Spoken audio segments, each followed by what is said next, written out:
Hi everybody, I am making another video today. I'm not sure if it will be up today or tomorrow. I just have been praying about this all day. It's a dream, one of several dreams the Lord gave me one night, a couple of nights ago. And I've been praying a lot about it and asking for the meaning, and I wanted to share it. It's very, very fascinating. So in the dream, I'm driving and I have children with me. They're not my children in real life, but in the dream, these are my children, a teenage girl and some younger kids. I'm driving and all of a sudden I'm at this place. I'm guessing we get out of the car. It's like a checkpoint, though. That's what it feels like. And there's, this nurse that comes out and she's talking to us, and she basically is sending us on to the next station or the next checkpoint. So I look and I see this huge sign kind of up on the wall, and it says in all caps letters, Medicaid, in really big letters.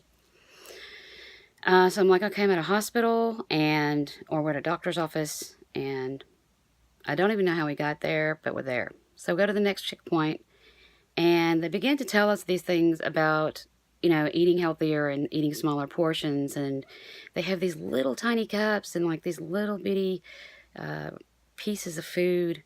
And they're doing all this sort of educating. But I was getting frustrated because, first of all, I don't know how I got there. I didn't drive to this place. I don't remember driving to this place. And also, it's not like this is advice that they're giving. It's almost like it's law. It's like, this is the way it is.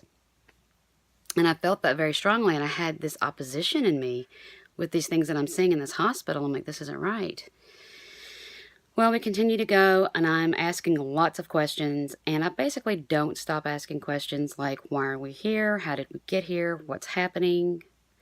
At one point, as we were going through, I kept asking questions, and we're moved to station, different places in this hospital, and we couldn't leave. That was one thing too. It's like, why can't we leave? Why are we here?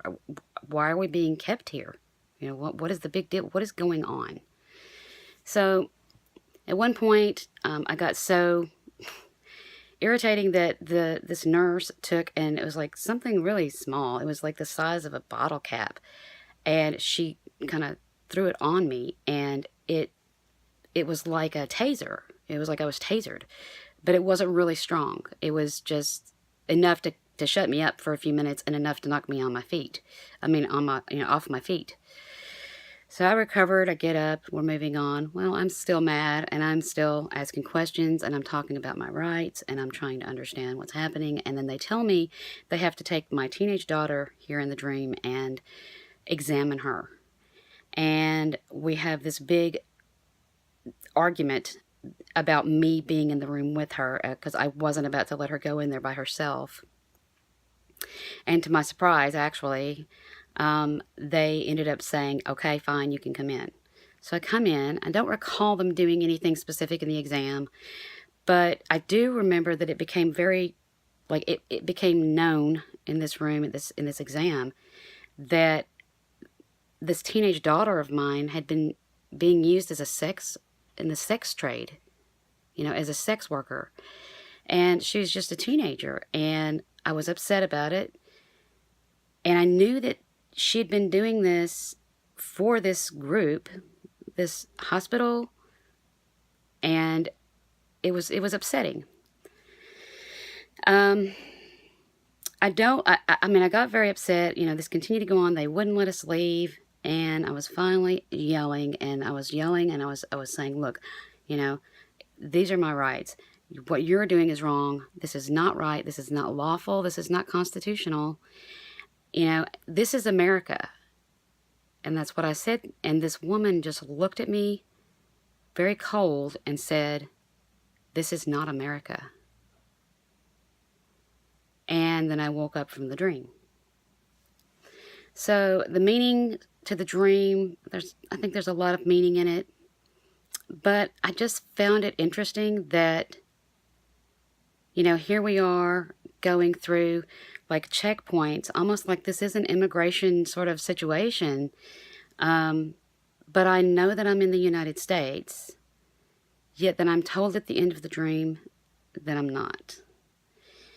And this strikes me in a very, very, very sorrowful place, because the Lord has shown me that there will be a world leader. He's shown me what this world leader looks like, what his heart is, and that, America is not going to be, we're not going to be able to just stand on our own. Like, we're going to come under that rule, put it that way.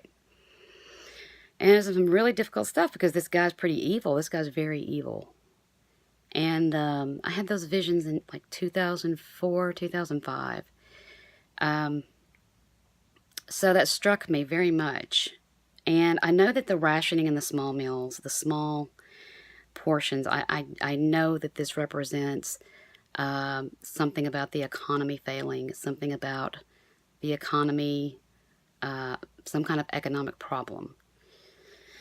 As for some of the other things, I'm not sure, but it was very evident in the dream that I did not get to this place by myself. I was not allowed to leave. It seems like this government had rights and could tell us what to do with our what to do with our bodies, what we ate, what we drank, and even like this young girl, this daughter, teenage girl, being part of some kind of sex trade thing. So this was like a big change in policy and the way things were done. And I feel like this is really a dream of warning. Every dream of warning is also a dream for prayer, intercession. It's like, okay, Lord, I'm going to pray all about these things specifically, and pray for the church, and pray for the lost, and pray for the world, pray for the nation, And so I want to encourage you guys to just be cautious, because of what's happening right now. There's some things that are about to happen. I feel a real urgency in my spirit. And, something is going to happen very soon. I really think a major event is going to happen, and I think our economy is going to be affected. And I think some things are going to almost, like a domino effect. Like there's going to be several things that sort of happen one after another. So I just want to encourage you, keep our nation in prayer, keep the church in prayer, keep the lost and the wayward in prayer, and just be wise. Seek the Lord, stay close to the Lord. Read His Word, pray, pray, pray. You can't do enough of this. And I pray that the Lord will give you all wisdom and direction in every detail of your life, with everything that He wants you to do, and that He prepares you fully for what is ahead. And I just bless you in the name of Jesus. I appreciate your prayers for me and my family. I hope you have a wonderful day.